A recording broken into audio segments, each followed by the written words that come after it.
pretty tough start. So we're right. It's the New York City Marathon. My first. My name is Omoyele Sowore. I'm a Nigerian who've lived in the US for 18 years, going to 19. I began long distance running after getting encouraged by a family friend, Dayo Adegoke, who had just returned from the Berlin Marathon to New York. As I picked him up from the airport, he literally passed out in my car. But alas, surprisingly, Dayo got up the next day to exercise and stretch and began running again. I was enthralled and asked myself, how come you can't do this? That was how my journey as a long distance runner began in 2013. The New York City Marathon is my 8th marathon since I began running. I've done the Philadelphia and Miami marathons twice each, done the Sowore Marathon upstate New York in 2016.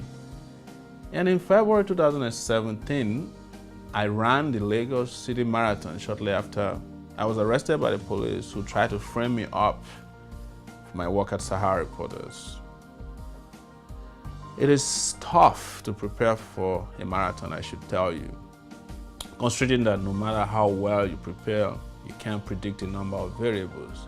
It could be weather, your body, the nature of the course, your clothing, even sometimes your shoes could make or mar your performance. I had prepared for the New York Marathon very well, but I made a tactical decision, I won't call it a mistake, to run the Atlantic City Marathon 2 weeks before New York City Marathon, and that put enormous strain on my body. Regardless, I was able to finish under 4 hours. For me, that's been my best time in a very competitive way. How do I train? I train alone. I am not a member of any training team, at least not yet because of the nature of my work. I feel good about New York Marathon. It's just amazing to see how you begin with so many people, very determined. And as you ran through the 5 boroughs of the city, people were ecstatically supportive. I mean, they supported us all the way. When I had muscle cramps after the 23rd mile, a spectator gave me raw salt, and 2 police officers, 2 NYPD officers, massaged my leg back to life. It was amazing.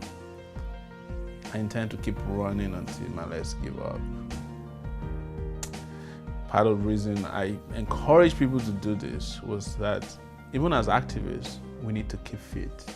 I had an experience when I was in Lagos in February 2017 when I participated in 2 street protests, anti-government protests. I found out that more than anyone else, our activists need to be really fit. And I mean really, really fit to put your feet on the ground and fight power. I hope to see more Nigerians organize more long-distance races. Nothing like it. Imagine if all those Fulani herdsmen that are engaging in killings could be converted to long-distance runners. Or maybe even those fighters who have joined Boko Haram. What if they think they have a future in a New York Marathon or a London Marathon or a Berlin Marathon? I bet they'll prefer a cool $1 million prize money to the hard life of fighting on behalf of Boko Haram and killing innocent civilians, women, children, the old and the infirm in the name of religion. This can do a lot for us. But for me, I run because running also helps to decompress, to declutter, and decongest and re-energize the revolutionary spirit in me.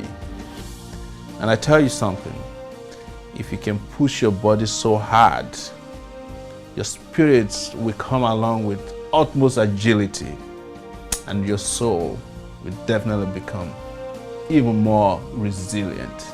A luta continua, Victoria Asata.